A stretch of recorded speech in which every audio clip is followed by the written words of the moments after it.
Hello mga kabatang helmet, stop muna tayo sa politika. Meron tayong pag-uusapan na napakahalaga.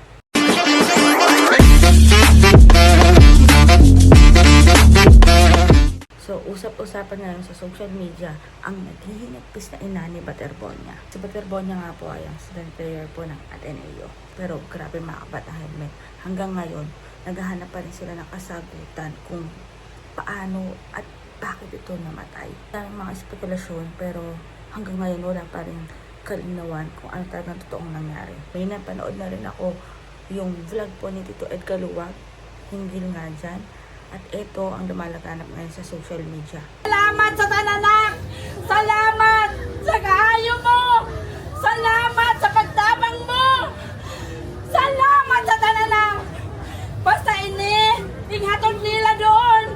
Iya! Nga para makabuot ko kung ano ganyan tinood yung kamatayon mo! Kontento na ako na masayran ang tinood niya! Kontento na ako! Salamat sa tanan! Tanan member ni nagikan sa coaching staff!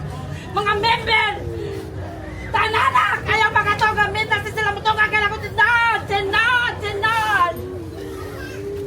Ano nga ba ang isang ihinagpis ng isang ina? Ang mga salita na talagang matatalin, talagang galing yan sa pinaka kahugot-hugutan kung ano talaga yung totoong nararamdaman ng isang individual. Pero para sa isang ina na naghahanap ng kasagutan, gaano ba ito kabigat at gaano ba ito katindi?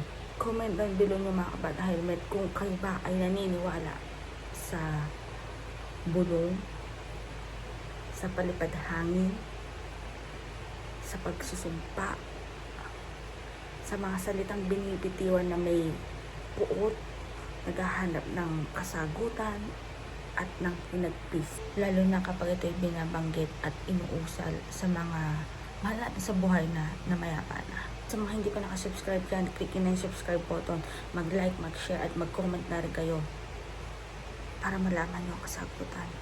Yan nga po yung video ng ina ni Baterbonia na talagang mararamdaman mo yung hinagpis, yung galit, yung hinanakit, naghahanap ng kasagutan kung paano at bakit nawala ang kanyang anak. Pero grabe mga batang helmet, kahit sabihin natin na sa dialect tong Bisaya yan, naiintindihan pa rin natin at marami na rin nag-translate.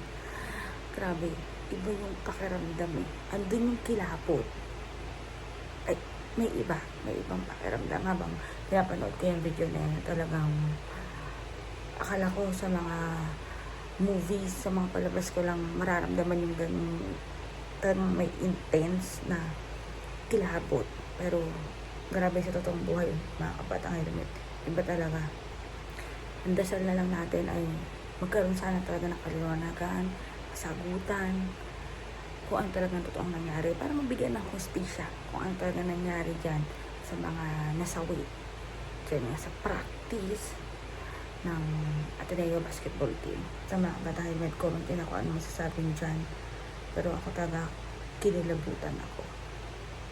Diba?